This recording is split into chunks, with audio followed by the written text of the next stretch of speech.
कहा जाता है कुछ जगहें समय को निकल जाती हैं, वहाँ घड़ियाँ चलती हैं पर समय आगे नहीं बढ़ता।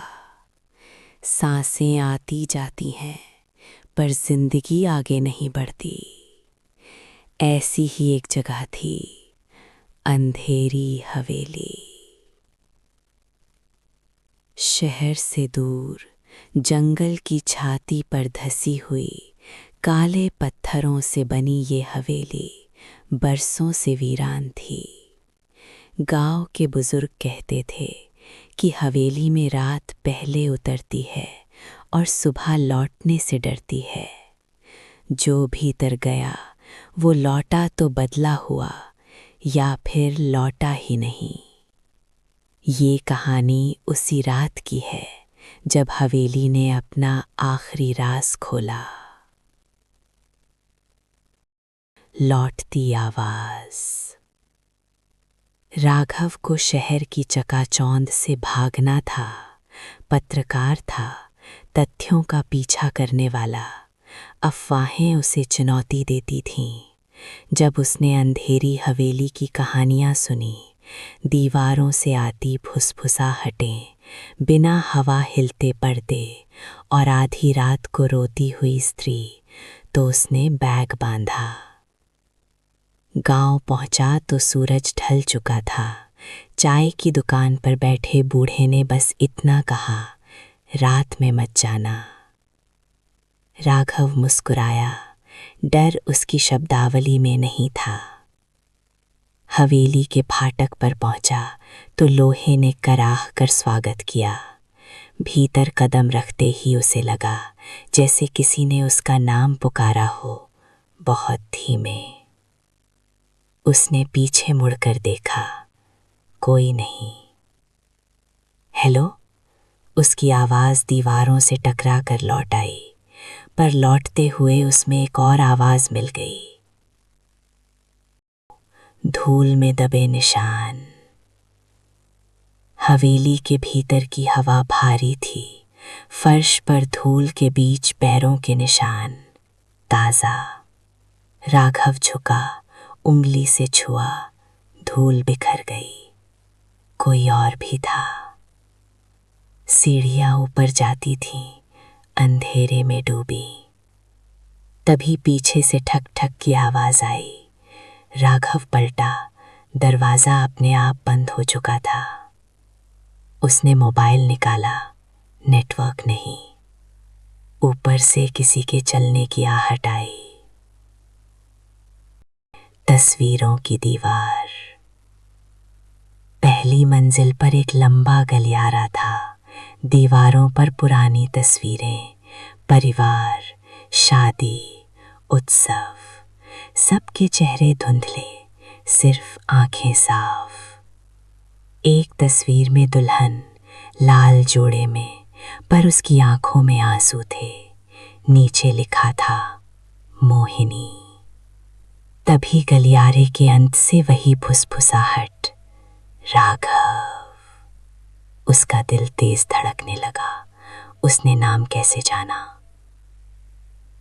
पहला सामना। कमरे का दरवाजा खुला। भीतर अंधेरा, पर बीच में दिया जल रहा था। दिए के पास वही दुल्हन। तुम आए हो, उसने कहा। राघव की आवाज कांपी। तुम कौन हो? जिसे भूल दिया गया। दिया बुझ गया। अंधेरे में ठंडी उंगलियां उसकी कलाई पर। हवेली का इतिहास। दिया फिर जला। कमरे की दीवारें बदल चुकी थीं। लकड़ी की जगह खून से सनी ईंटें। मोहिनी ने कहानी शुरू की। शादी की रात, दहेज, जलन, आग। मुझे यहीं जला दिया गया, उसने फुसफुसाया। राघव का गला सूख गया। जो लौटे नहीं। राघव भागा। सीढ़ियां खत्म नहीं हो रही थीं। हर मोड़ पर नए दरवाजे, हर दरवाजे के पीछे एक चीख। एक कमरे में उसे बैग मिला उस जैसा।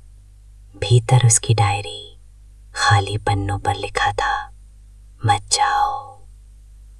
अध्याय 7, आधी रात का नियम।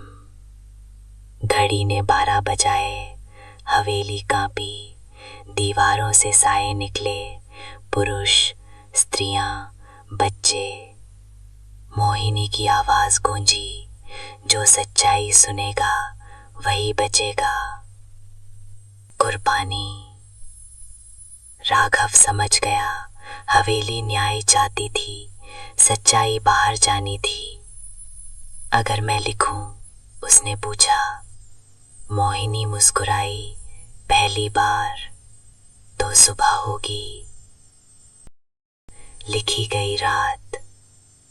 राघव ने लिखना शुरू किया। शब्दों के साथ साए शांत होते गए, दीवारों से खून सूखने लगा। घड़ी रुकी। अध्याय 10, सुबह की कीमत। सुबह हुई पर राघव नहीं निकला। गांव वालों ने हवेली के बाहर अखबार पाया। मुख पृष्ठ पर कहानी। हवेली ढह चुकी थी। खून की दीवारें। जैसे ही राघव ने लिखना रोका, हवेली की दीवारों से कुछ रिसने लगा। पहले पानी समझा, फिर गंध आई। खून, ताजा, गर्म। दीवारों पर हाथों के निशान उभर आए, जैसे भीतर कोई कैद हो और बाहर निकलना चाहता हो। राघव पीछे हटा। उसके पैरों के नीचे फर्श नरम हो चुकी थी, मांस की तरह। हर कदम पर चप चप की आवाज। तभी छत से एक शरीर उल्टा लटक गया, आंखें गायब, मुंह सिला हुआ। उसके कान के पास फुसफुसाहट आई, लिखना बंद मत करना। मोहिनी का असली चेहरा। मोहिनी फिर सामने आई, पर अब वो दुल्हन नहीं थी। उसका आधा चेहरा जला हुआ, चमड़ी झूलती हुई, बालों में राख। तुमने मेरी कहानी का सिर्फ सच देखा है, वो बोली। अब सजा देखो। उसने उंगली उठाई, गलियारे की सारी तस्वीरें चीखने लगी, आंखों से खून बहने लगा। राघव के कानों से खून टपकने लगा। उसने चीखना चाहा, आवाज नहीं निकली।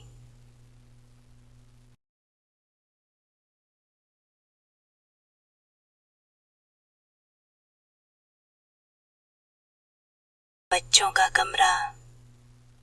एक दरवाजा अपने आप खुला। भीतर बच्चों का कमरा, झूले, खिलौने, दीवारों पर नाखूनों के निशान। झूला हिलने लगा। भैया, किसी बच्चे की आवाज। राघव झुका। फर्श पर छोटे छोटे कंकाल सजे थे, जैसे खिलौने। उनकी खोपड़ियां मुस्कुरा रही थीं। लाइट बुझी। अंधेरे में कई छोटे हाथ उसकी टांगों को पकड़ने लगे। जिंदा दफन। जमीन भट गई। राघव नीचे गिरा। मिट्टी, कीड़े और सड़ती लाशों के बीच। ऊपर से तख्त बंद हो गया। अंधेरे में सांस लेना मुश्किल। तभी उसकी छाती पर कोई बैठ गया। एक सड़ा हुआ चेहरा, बिना आंखों के।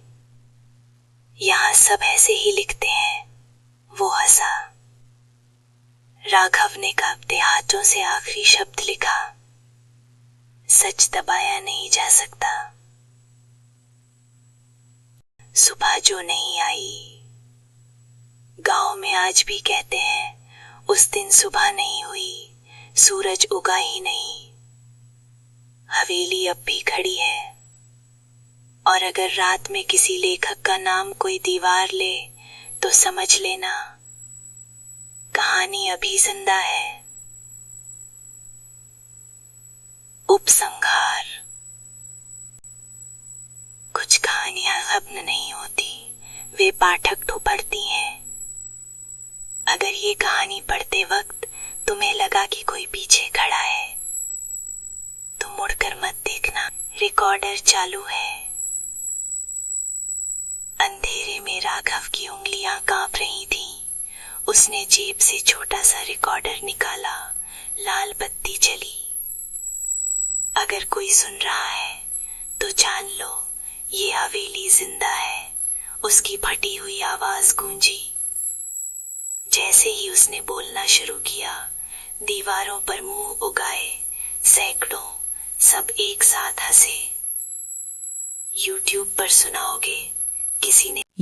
पर सुनाओगे किसी ने ताना मारा। फर्श पर खून से लिखा उभरा। सब सुनते हैं आवाज़ों का जंगल। रिकॉर्डर में अब उसकी आवाज़ नहीं थी, उसमें कई आवाज़ें थीं। औरत, बच्चे, बूढ़े, सब एक साथ। हर आवाज़ एक कहानी सुनाती, अधूरी, टूटी हुई। मोहिनी की फुसफुसाहट सबसे ऊपर थी। कहानी को सांस चाहिए। हवेली की खिड़कियां जंगल में खुलती थीं, जहां पेड़ों पर लाशें लटकी थीं और पत्ते नहीं, नाखून। दर्शक। अचानक रोशनी जली। सामने कुर्सियां, कतारों में, उन पर बैठे लोग, बिना आंखों के। तालियां बजीं। शुरू करो, सबने कहा। राघव समझ गया, ये मंच है, वो कथावाचक है, लाइव। घड़ी ने फिर 12 बजाए। दीवार पर लाल अक्षर चमके, लाइव। कैमरा अपने आप उसकी ओर मुड़ा। आज की कहानी, राघव बोला। अंधेरी हवेली की आखिरी रात। भीड़ में से एक बच्चा उठा। उसका सिर उल्टा था। आखिरी नहीं, वो हंसा। सब्सक्राइबर। हर चीख पर तालियां, हर मौत पर हंसी। फर्श पर गिनती बढ़ती गई। 1, 10, 100। मोहिनी बोली, जितने ज्यादा सुनने वाले उतनी मजबूत हवेली। राघव की आंखों से आंसू नहीं, ब्रेक नहीं होता। कट, उसने चिल्लाया। हवेली हंसी, यहाँ ब्रेक नहीं होता। उसकी परछाई दीवार से अलग हो गई और बोलने लगी। वही कहानी, वही शब्द। लेखक मरता नहीं। मोहिनी पास आई। लेखक मरते नहीं, उसने कहा, वे दोहराए जाते हैं। राघव ने देखा, उसके जैसे कई लोग, अलग अलग उम्र के, सब लिखते हुए, सब फंसे हुए। अगला एपिसोड। सुबह की जगह नोटिफिकेशन आया, नेक्स्ट एपिसोड सून। हवेली की दीवारें सांस लेने लगीं और कहीं दूर किसी ने ये कहानी प्ले की। तीसरी नज़र। कैमरा अब राघव को नहीं देख रहा था, वो किसी और को देख रहा था, तुम्हें। रिकॉर्डर की आवाज़ बदली। अब वो कहानी नहीं सुना रहा था, बल्कि निर्देश दे रहा था। अगर तुम ये सुन रहे हो, आवाज़ बोली, तो हवेली ने तुम्हें चुन लिया है। Cinematic cut. कट। रात। एक कमरा। मोबाइल की स्क्रीन जलती है। किसी ने ये वीडियो प्ले किया है। कमरे के कोने में परछाई हिलती है, पर कैमरा उधर नहीं जाता। वॉइस ओवर आता है। हर दर्शक एक दरवाज़ा है। आवाज़ जो बाहर आई। स्पीकर से एक फुसफुसाहट निकलती है और कमरे में फैल जाती है। ये अब रिकॉर्डिंग नहीं रही, ये मौजूदगी है। खिड़की अपने आप बंद होती है, दरवाज़ा लॉक, और वीडियो चल रहा है। दूसरी हवेली। हवेली अब जंगल में नहीं थी, वो हर उस कमरे में थी जहाँ ये कहानी सुनी जा रही थी। दीवार पर नाखूनों के निशान उभरते हैं, उसी लिखावट में। सब्सक्राइब। लेखक का फ्रेम से बाहर जाना। राघव कैमरे की फ्रेम से बाहर चला जाता है, पर उसकी आवाज़ रह जाती है। अब मैं ज़रूरी नहीं, वो कहता है, अब तुम हो। सन्नाटा। कोई संगीत नहीं, कोई चीख नहीं, सिर्फ सांसों की आवाज़ जो तुम्हारी नहीं लगती। अगली रात। स्क्रीन काली होती है, सफ़ेद अक्षर उभरते हैं। आज रात मत सुनना। कहानी यूट्यूब हॉरर सीरीज़ फॉर्मेट में आगे बढ़ रही है और अब अपने आखिरी, सबसे खतरनाक मोड़ की तरफ जा रही है। Comment section. वीडियो ख़त्म हुआ, पर स्क्रीन के नीचे कमेंट्स अपने आप आने लगे। भाई डर लगा, आवाज़ रियल लगी, मेरे पीछे कुछ हिला। हर कमेंट के साथ हवेली की दीवारों पर एक नाम उभरता गया। वही नाम, वही यूज़र नेम। नोटिफिकेशन की मौत। एक कमेंट लिखा गया, फेक स्टोरी है। उसी पल उस कमरे में मोबाइल गिरा, स्क्रीन क्रैक। रिकॉर्डर की आवाज़ गूंजी, कहानी को झूठ बोलना पसंद नहीं। उस यूज़र का नाम दीवार से टपकते खून में बदल गया। जिसने पूरा सुना। मोहिनी बोली, जो अंत तक सुनता है वो हिस्सा बनता है। हवेली अब पूरी थी। हर दर्शक, हर श्रोता एक ईंट, और सबसे आखिरी ईंट तुम। आखिरी एपिसोड। स्क्रीन पर लिखा आया, एपिसोड 40, लास्ट। राघव की आवाज़ नहीं थी, मोहिनी की भी नहीं, सिर्फ तुम्हारी सांसें। और फिर वही आवाज़, अब कमेंट लिखो। जो लिखा गया, तुम्हारी उंगलियां हिली हो या नहीं, कमेंट अपने आप पोस्ट हो गया। मैं यहाँ हूँ। हवेली ने दरवाज़ा बंद कर लिया। सुबह हुई, सब सामान्य। वीडियो डिलीट था, चैनल गायब, पर कमेंट सेक्शन अब भी लाइव था। अंतिम अध्याय 15,000 शब्दों के बाद। अगर तुम यहाँ तक पहुँचे हो तो ये कहानी पूरी हो चुकी है। अब डर लिखने में नहीं है, डर इस बात में है कि तुमने इसे पूरा पढ़ लिया। और हवेली को पूरा होने के लिए बस एक ही चीज़ चाहिए थी, एक आखिरी गवाह। चेतावनी, अगर इस कहानी के बाद तुम्हारा मोबाइल अपने आप चल जाए या किसी वीडियो में कमेंट लिखा दिखे जो तुमने कभी किया ही नहीं, तो समझ लेना कहानी ने जवाब दे दिया है। चेतावनी, अगर आपने ये वीडियो पूरा देख लिया है तो कमेंट में सिर्फ मैं सुरक्षित हूँ लिख दें। कुछ लोगों ने लिखा नहीं और फिर वापस कभी कमेंट नहीं किया। रिस्क मत लो। तो वीडियो अंत तक चुके हो। अब नीचे बताओ सबसे डरावना सीन कौन सा था। टाइम स्टैम्प लिखो। कुछ लोगों ने बताया कि कमेंट लिखते वक्त आवाज बदल गई। ये सिर्फ एक कहानी नहीं थी। अगर वीडियो देखते वक्त आपको लगा कि कोई पीछे खड़ा है तो फायर इमोजी डालो और इस वीडियो को उस दोस्त को भेजो जो रात में हॉरर देखता है।